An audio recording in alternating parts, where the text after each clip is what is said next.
Good afternoon. My name is Miri Cypers, and I have the honor of serving as the Regional Director for ADL's Pacific Northwest office. On behalf of our team, we thank you for joining today's Lunch and Learn program on the crucial topic of voting rights.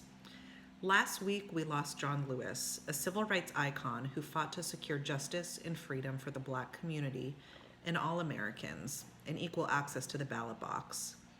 In my previous life in Washington, D.C., I remember being in a room with him in Speaker Pelosi's office, discussing the urgency of preventing gun violence in our communities.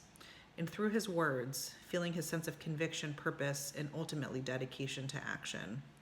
We hope that today's program provides a strong background for you on the urgency of protecting voting rights in our communities and strategies for your advocacy and involvement on this long-standing civil rights issue. I'm pleased to welcome an incredible panel of experts in our moderator, Kimmel. Mara has made the pursuit of justice a lifelong passion.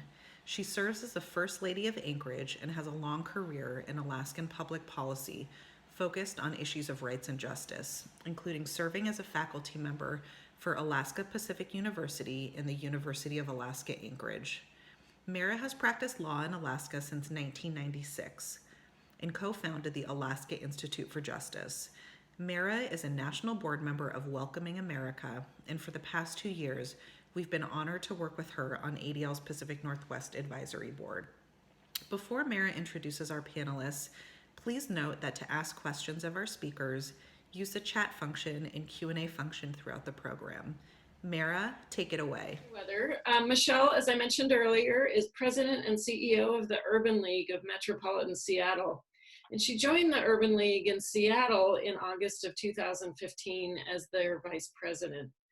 Michelle comes to Seattle with a passion for communities whom she serves and a dedication to being a voice for the voiceless.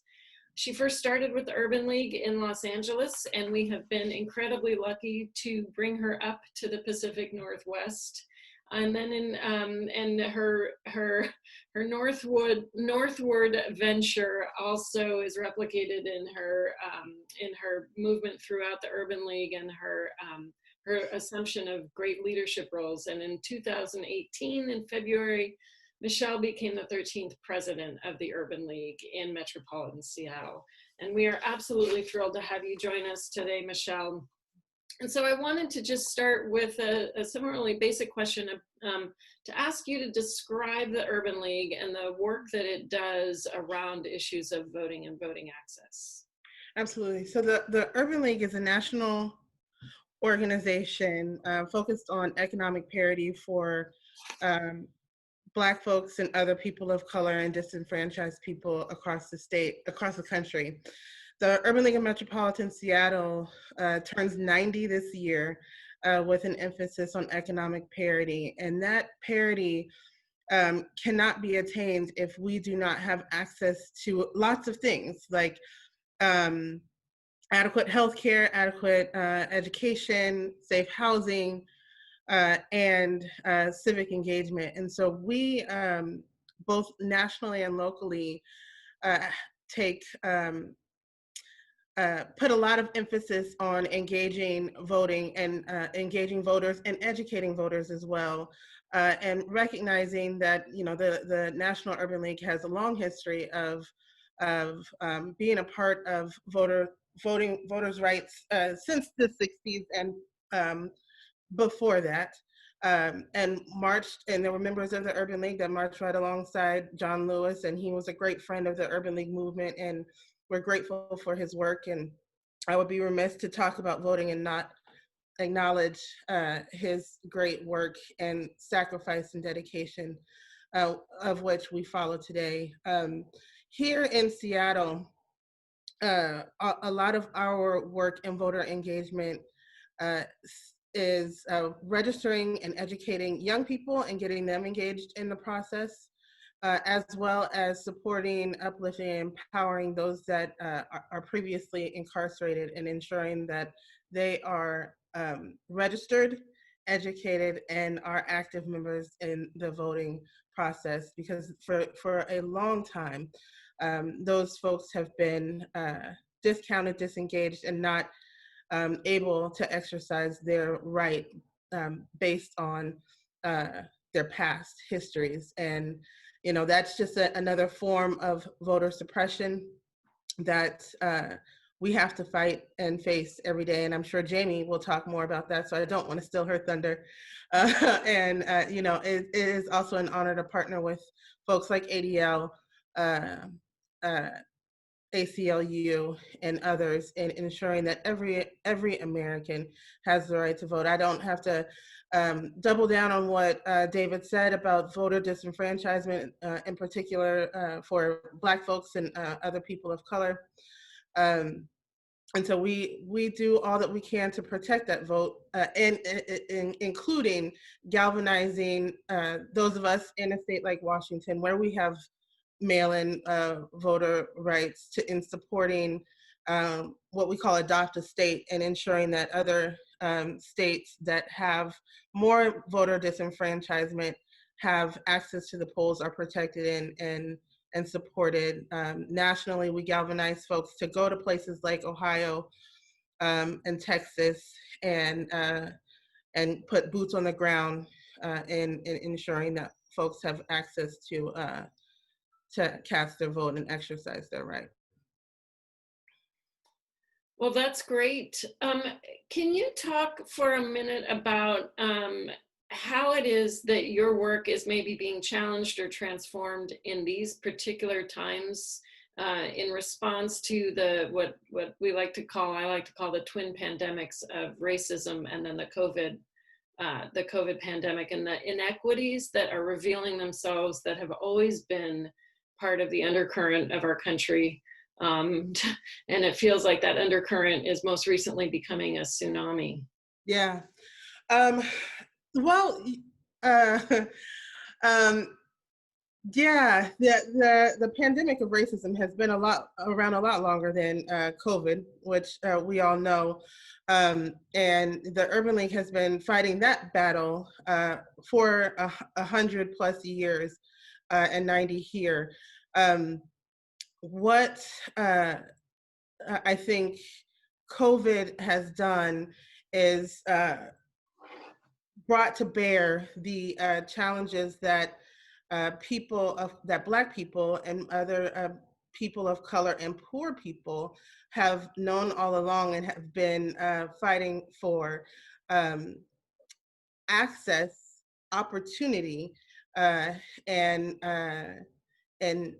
care are human rights. And as long as we suppress access and care, which we have done for 400+ years in this country, people will get frustrated, will get tired, and our young people now, I think, are at a place where they're tired, right? I say that this generation that is protesting and marching in the streets are, I don't have children, but they're my peers, their children, and my parents' children, who are so far removed from the civil rights era, are children who have been raised in a time where access has been provided to them, or a little less denied. And so when somebody tells them they cannot have something, they're not afraid to challenge that. And I admire their bravery, because I will say that my generation, the generation that are children of the baby boomers, we didn't do that. We believed in going to work, getting an education, going to work, getting a job, and following the rules. But our children are the new civil rights generation, and the generation after that, and they're not standing for it. They're not tolerating it. And I think my hope, anyway, is that they do take that fight to the ballot box. I think that David touched on it, but that voter apathy and thinking that won't change anything is our fear. And so we're doing a lot of work to try in this moment to all across the nation, is to turn that anger into a movement of ensuring that people are registering to vote. And I have to also put in a plug for completing the census as well, because that's equally as important, right? Participating in the census and voting are your act of resistance to a broken system, and actively participating and running for office. I know we're talking about voting rights, but if folks see people that look like them from their community that reflect their interests, they're more inclined to vote. We saw that in 2008 with the amazing voter turnout with the election of Barack Obama. And I think that we have to make sure that that is reflected down the ballot as well, and ensuring that our young people especially recognize the importance of local election and being involved in local politics. Thank you. I think you also just helped me understand my own family dynamic. The Yes. baby boomer mom with rule following, and then the kids who are bursting out onto the scene with all kinds of new energy and hope. And that, again, that gives You're me a civil rights generation of this time. exactly. And it is the civil rights issue of this time, and it is all encompassing. And I'm very grateful to you for also mentioning the census, particularly given the news today with President Trump talking about not counting undocumented folks. So thank you for those comments. Jamie Hawk is the Legal Strategy Director at the ACLU of Washington's Smart Justice Campaign. And she leads a number of efforts to reform the state's criminal legal system, including voting rights restoration for those people who've been disenfranchised because of criminal convictions. And before this position, Jamie worked with a law firm in Seattle on civil rights litigation. We are incredibly happy to have you here, Jamie, and hope that you can shed some light on what the ACLU is doing, both maybe nationally a little bit, but also locally in the region, to make sure that people have access to or the ability to exercise voting rights. Well, good afternoon, all, and thank you so much for having me today and for the question, Mara, and thanks to all of you for joining us to discuss voting rights.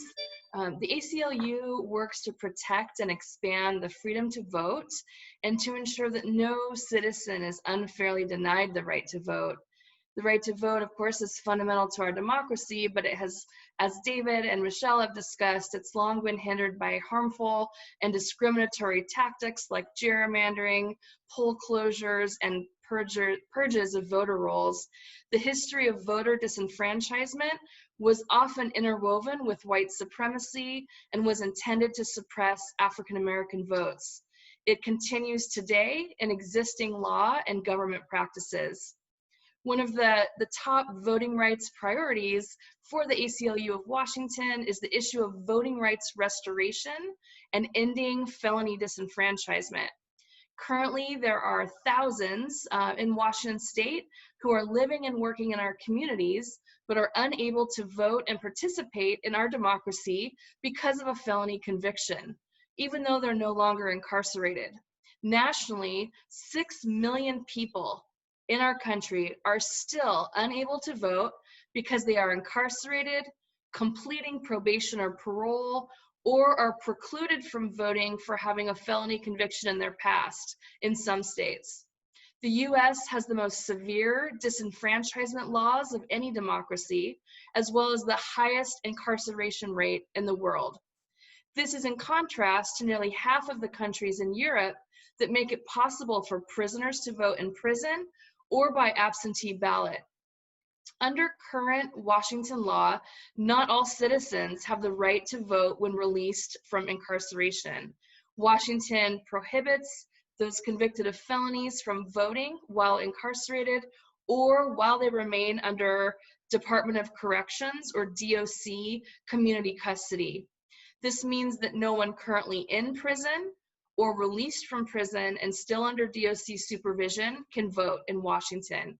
The voices of people living in our communities under DOC supervision, as well as people incarcerated, are silenced in Washington state's electoral process. DOC currently supervises 20,000 people who reside in communities around the state. And over 12% of those on community custody are African American, while less than 4% of Washington citizens are African American. Significant racial disparities exist. There are additional barriers that exist and result rather in de facto disenfranchisement for many people with a felony conviction. Despite our outreach efforts and Know Your Rights materials and presentations at the ACLU of Washington, we routinely hear from impacted individuals who don't think they are eligible to vote because they haven't paid off their legal financial obligations or fines and fees that were imposed in a criminal case, or because they incorrectly believe that they can never vote again due to a felony conviction. There's frequent confusion and misinformation regarding whether, when, or how they may get their voting rights restored. Many people still have not been adequately advised of their voting rights or current law in Washington. The law continues to create de facto disenfranchisement for countless Washingtonians. Allowing those folks that are on community custody to vote would improve reentry, facilitate civic reintegration, and provide a greater sense of belonging and connection to the community. Moreover, there's developing research that shows access to the ballot can increase successful transition from the criminal legal system and reduce recidivism. Washington should amend its current legal limitations and allow for voting rights restoration for all Washington citizens. And in that way, our democracy would be stronger and all of Washington would be heard, especially at the ballot box. If time permits, I am happy to share more about the work underway in Washington right now to restore voting rights and including recent efforts to change the law. Well, great. Actually, we do have a little bit of time for that. You touched on some of the policy work that the ACLU is doing to transform systems. And I'm wondering too, if in addition to just elaborating a little bit more on that, you can also talk about whether there's any specific litigation that you've undertaken in the Pacific Northwest region. Great, thanks. So well, if I have a minute, I'll give a plug for the pending legislation that we're working on to change the law in Washington State. And Michelle and Urban League and many of our other allies and community partners are members of the Washington Voting Rights Restoration Coalition. And we all have been working together these last couple sessions to change the law in the way that I had described that would make it so the day a person steps out of prison, their right to vote would be automatically restored. And really, we should have automatic registration for them as well to make it as easy as possible for them as they're transitioning back into society. So Senator Patty Kuderer and Representative Lori Dolan in the Washington State Legislature are the prime sponsors of this bill. The number of the bill is going to change in this next session, but it was Senate Bill 6228 this year. And we worked very hard to get that bill out of committee and to the floor of the Senate. And sadly, it died in the middle of debate on the floor of the Senate. But we are not giving up, and we're going to continue to fight and build our coalition and expand. And any of you on the call or the Zoom rather who are interested in getting involved, please reach out, contact your lawmakers, let them know that you want to see voting rights restoration in Washington State, and you want a bright line, clean rule that makes it so the second people get out of prison, they are the right to vote is restored. So that advocacy is underway. We're falling behind other states. We had advocated this year, if we had passed this bill in 2020, we would have been the 20th state to restore the right to vote for citizens no longer incarcerated. As hopefully many of you know, Maine and Vermont are the only two states that actually never take away the right to vote, and they allow everyone incarcerated in prison to vote. And so that's an important goal, and we don't want to lose sight of being able to join the ranks of Maine and Vermont and having, you know, all 19,000 people in our prisons also able to vote. So, you know, quickly, you had asked about other efforts, and you know, at the ACLU, we you know, use integrated advocacy, and there's much work around both here in Washington State and around the country through litigation, legislative advocacy, community outreach and education, and coalition building. Most recently, I think I would say, like on the litigation front, you know, here in Washington, it's been a few years now, but we had some very successful litigation in Yakima. The case was called Montez, and that resulted in setting up, getting rid of the at-large voting system where the Latino or the Latinx voting population was completely suppressed, even though the population was close to 50%. There had never been a Latinx person elected in Yakima. And so that litigation was very successful, and we were able to build on that and file a similar suit in Pasco and get them to follow Yakima's lead and reform their voting system in the same way. And that litigation was under Section 2 of the Voting Rights Act.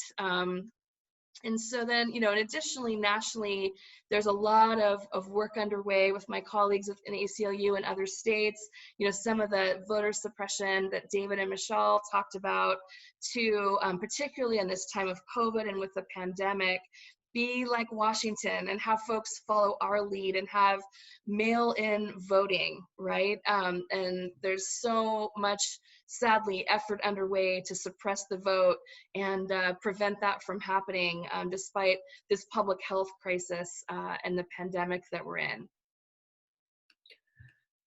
Well, thank you very much. That was really, really insightful. And I don't believe that Alaska is one of the 20 states. And so I would just invite you to come up and help us as well. So now what we're going to do is I have a couple of questions that I'd like to throw out to all three panelists before we turn to general, to taking questions from the participants. And one of the questions that I wanted to ask the panelists is actually inspired by a question that was forwarded to me from a participant. I was incredibly remiss at the beginning of my comments this morning or this afternoon by failing to acknowledge that I am coming to this discussion and this presentation from the traditional lands of the Dena'ina Athabascan people in Anchorage, Alaska, who have occupied these spaces for 10,000 years. All of us throughout the United States continue to live and occupy lands that have been held by indigenous governments who have stewarded these lands for centuries and thousands of years. And it's really, I think that that's an often overlooked element of voting rights. My understanding of the Voting Rights Act is that Alaska actually is one of the, I think we are the only state north of the Mason-Dixon line, but Janie, you can correct me if I'm wrong. Alaska is the only state north of the Mason-Dixon line which has been subject to US Department of Justice intervention to make sure that voting rights are adequately able to be exercised here, particularly amongst indigenous communities, and in particular in areas where English is not the first language. But Yupik, for example, which is an indigenous language, is the first language of many people, and there have been many issues of disenfranchisement due to language concerns and ballot translations. And I'm wondering how work within Native American communities in Washington and in other states that you all may work in or have partners in, what kinds of outreach are you doing to tribal governments and tribal members to ensure that voting rights and the ability to vote is guaranteed in those contexts as well? And I'm throwing this out to any of the panelists that want to take it. And if you don't volunteer, I'm going to call on you.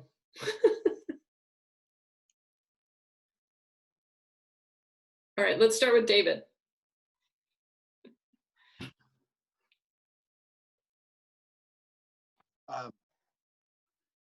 Well, I didn't speak up because I'm sure that I have the least expert knowledge on this, the answer to this question, but I have more, what I can speak to is what we in Common Power have done, which is to seek to register voters and to overcome a series of voter suppressive dimensions.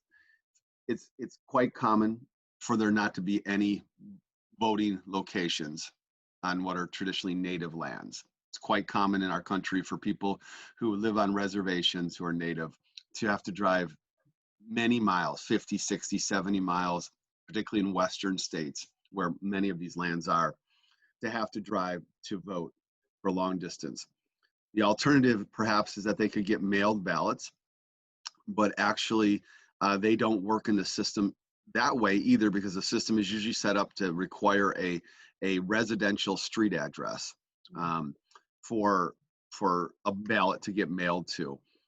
Fortunately, there have been some changes in laws in the last couple of years, and this is where I'm assuming that Jamie or Michelle will be able to be more specific around this than I would, that have allowed for P.O. boxes to be used as the locations for mail-in ballots, for absentee ballots, or for just general mail ballots.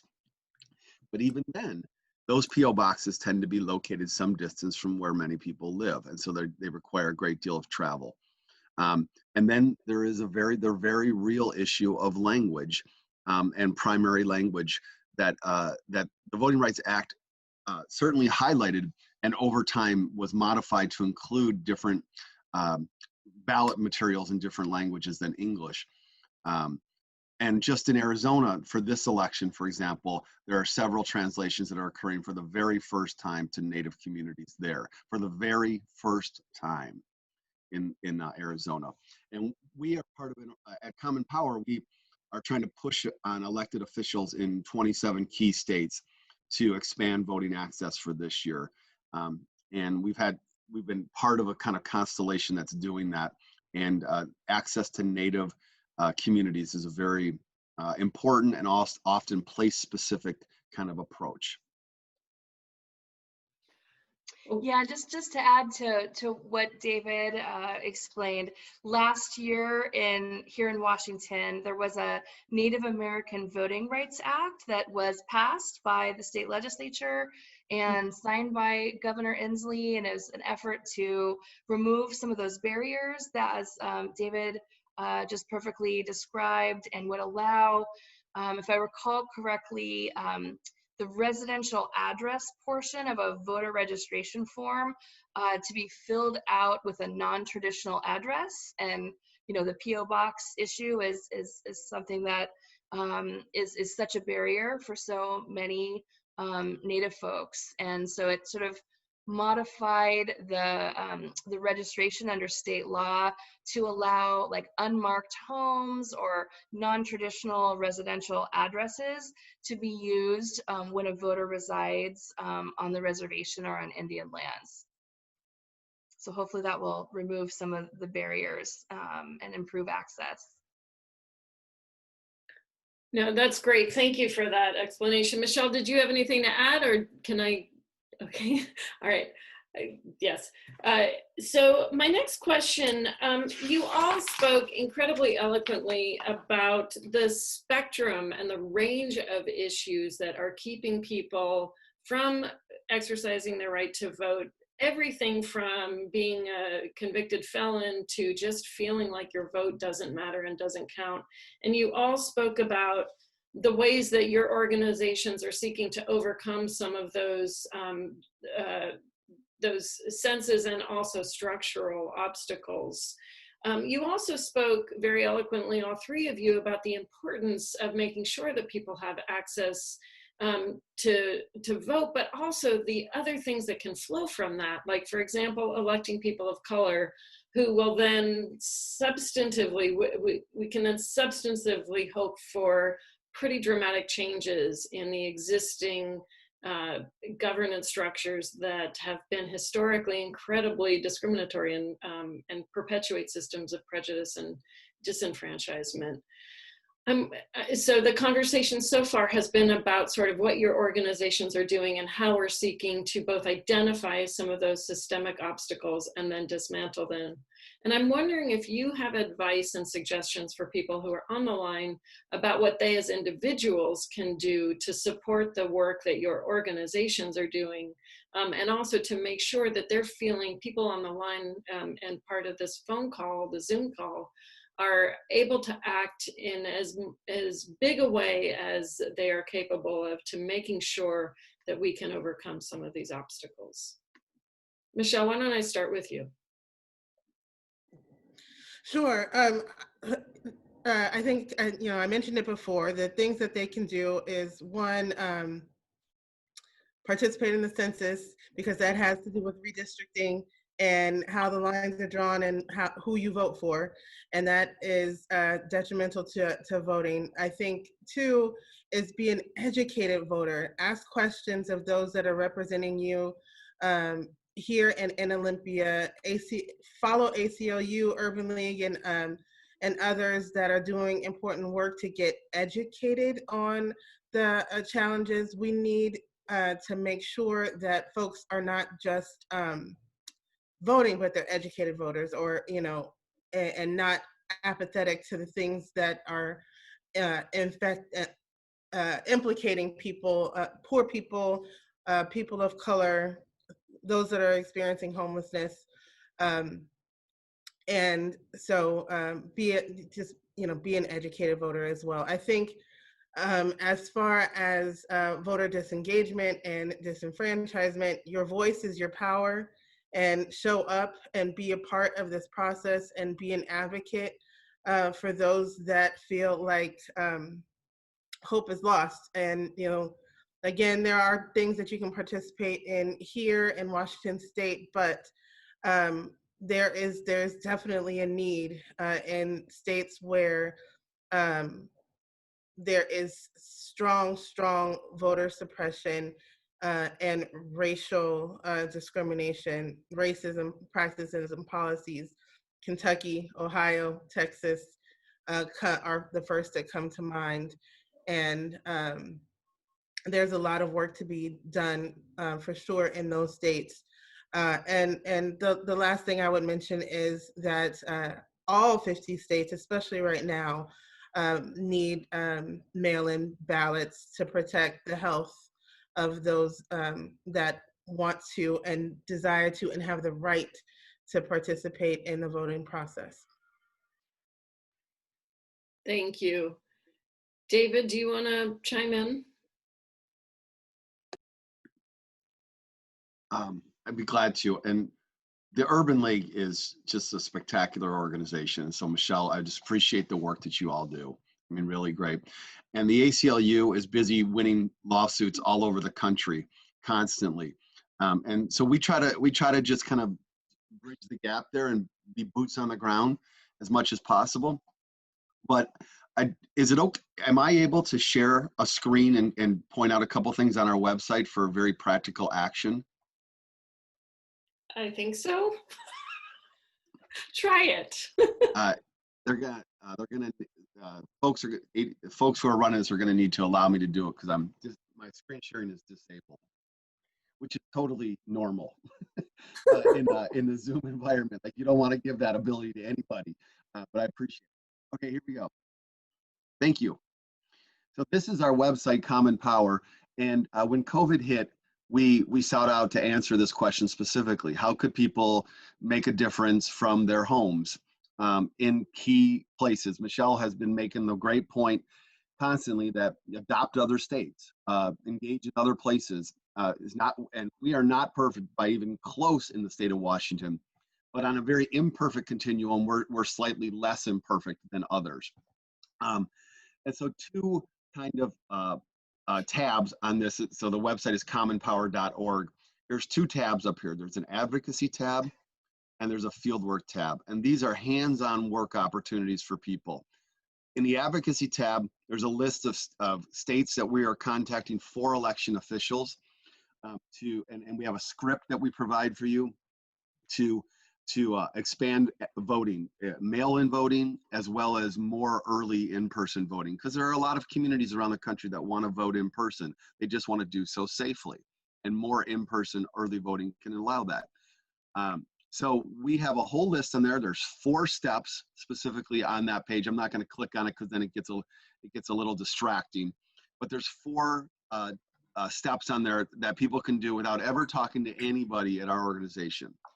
There's a step 1, you sign up. Step 2, here's the names of the people to contact. Here's their contact information, the phone numbers, the Twitter handles, the email addresses. Here's step 3 here's the scripts. And step 4, just tell us what you did. And we have 27 states that we're focusing on, and we've had successes in 13 of them so far. We're just a small cog in the system, but we are determined to do the piece that we can do. All right, that's the advocacy tab, and we've got 700 folks that have been participating in that over the last couple months. And the Fieldwork tab is all of our states where we engage with voters. Advocacy is the engagement with officials. Fieldwork is the advocacy is the engagement with voters. And there we have 20 states where we are trying to help register voters or help them to get absentee ballots, or help them to know how to fill out an absentee ballot. In Washington, it's very, it's normal for us to fill out a mail-in ballot, but about 90% of Americans have never voted by mail, ever. So they really need a lot of help, and some state laws make it very, very difficult to get those ballots and to return them. So in the Fieldwork tab, there's a series of, here I am going to click. We have a map and a calendar. The map are our states of focus, so you can see all the states that we have a focus here. They are key U.S. Senate states, they are key presidential states, they are key U.S. House states, and key state elections. There's a number of state Supreme Court elections that really matter out there in Michigan, in Ohio, in Texas, in Iowa, for example. And then right below that, and what you do is you click on each state and you get taken into our state page, and there are actions to do. There's the information for how you contact voters. We've got phone banks set up. We've got postcards set up. There are things to do. And then here's a calendar, and these are all Zoom meetings that are team-based. So if you want to know, like if you're just, can't wait to get off the Zoom call and you're ready to go, tomorrow night on the 23rd, we have a Minnesota team, and then we have an Alaska team. Perfect, there you go. We have an Alaska team. We're working in support of the Al Gross campaign, as well as, what is the Alaska Circle, I think. Alaska Circle's our partner organization up there. We have team leads for each of our states, so I don't know specifically what we're doing in Alaska off the top of my head. And Iowa, where we're trying to get the governor to issue an executive order. She said she'll do it, and she hasn't done it yet, to restore voting rights to formerly incarcerated folks. So there's all these kinds of actions that you can do. But if you can't remember any of that, one of the people who's an audience member on this call, Paul, would make sure that I tell you that at the bottom of our webpage is our email list, emails to sign up right here. And we send out weekly Friday emails with action steps for people to do. We have a couple thousand volunteers, most of them in Seattle, but a bunch around the country. And we'd love to have you come work with us. We will serve you well, because we are consistently taking the lead of our partner orgs around the country. So thanks for the chance to share about that. Well, thanks, David. You certainly answered the question of what individuals can do by providing a whole lot of options for folks. Jamie, did you want to chime in, and then we'll just have some closing comments? Depending on how long you are, we'll take another question and then have some closing comments with Miri. Great. Yeah, thank you so much. I just want to echo everything that Michelle and David said, and follow Urban League and follow Common Power. And also, if you go to ACLU of Washington /vote, we are just put together a new vote center that we've kind of launched in just these last couple of weeks that have all the deadlines that you need to know for Washington state folks around your ballots and registration deadlines for the primary and the general election. We also have a lot of know your rights materials, and if you know anyone who might have a felony conviction or thinks that they're not able to or eligible to vote and can't get registered, please share these resources and educate people about the current state of the law. They don't have to pay off all their fines and fees to be eligible to vote here in Washington state. They just have to no longer be under community custody. And so to the extent you can educate folks and get the word out about the current state of the law is incredibly helpful. And just being engaged, like Michelle and David talked about. And also on our ACLU website, if you sign up, we also send out a bunch of action alerts, particularly during the legislative session. So if you're interested in the voting rights restoration legislation that I mentioned, or anything else related to civil rights and civil liberties, you can sign up for action alerts, and we kind of ping you and help you plug into the activism and contacting lawmakers and things like that. So lots and lots of ways to get involved with all of our orgs. Thanks. Well, great. One final question before turning it over to Mary, that one of the participants has asked is about and this is around communication and public education.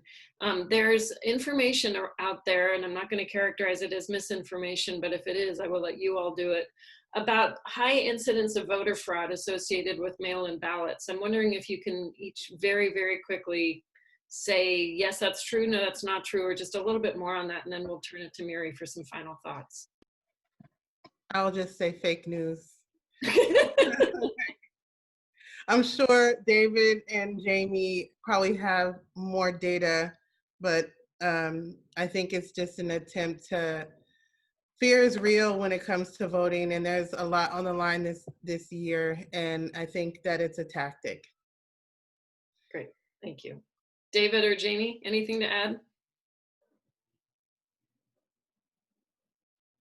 Oh, so much. But, you have 30 seconds. Well, then I'll recommend this book, One Person, Okay. No Vote, by Dr. Carol Anderson. Spectacular book. She lays it out. And fake news is one way to say it. It's a very polite way to say it. Michelle, it's a bunch of baloney. And it is entirely a rhetorical tool in order to suppress the vote. It is absolutely all it is. There is no empirical evidence for this, except for Republicans who keep getting caught doing this in several states. You do not see this widespread at all. Thank you. Jamie? And I would just add that, our Secretary of State here in Washington is a Republican, and talk to her. If any folks are concerned about, these allegations of fraud that I agree don't exist. We've been doing this mail-in voting for years here in Washington State, and Secretary Kim Wyman is, on Fox News and other places talking about how it works and how our law is here in Washington State, and encouraging other states to follow us. So. Start there with her. Well, great. Well, this has been a true pleasure to moderate this discussion, and the three of you, I've learned so much this morning. And David, I promise you, I'm going to go sign up and join the efforts up here in Alaska. And I am just so appreciative and honored to have been a part of this discussion. And I just want to thank you all and turn it back to Mary. I just want to echo Mara and thank you, David, Michelle, and Jamie, for your incredible insights and expertise. We just appreciate the work of you and your organizations every day and look forward to taking a really active role here in the Pacific Northwest. And for all of you on the phone, the Zoom call, we hope this is a starting point in your education, in your advocacy, and in your continued work on these really important civil rights issues. For those who attended today's webinar, we'll send an email to you to solicit your feedback. We'd love for you to follow us on Facebook and Twitter at ADLPNW, where we have lots of interesting information around civil rights, social justice, hate-related stuff going on in the Pacific Northwest. And we like to share resources and information very frequently with folks. So thank you so much for following us there. And stay healthy and stay safe. And thank you to Mara for doing such a wonderful job moderating, and for Kendall for always doing the back end work to make everything run smoothly. So thank you all, and take care. Thank you. Bye, everyone. Thank you. Bye-bye.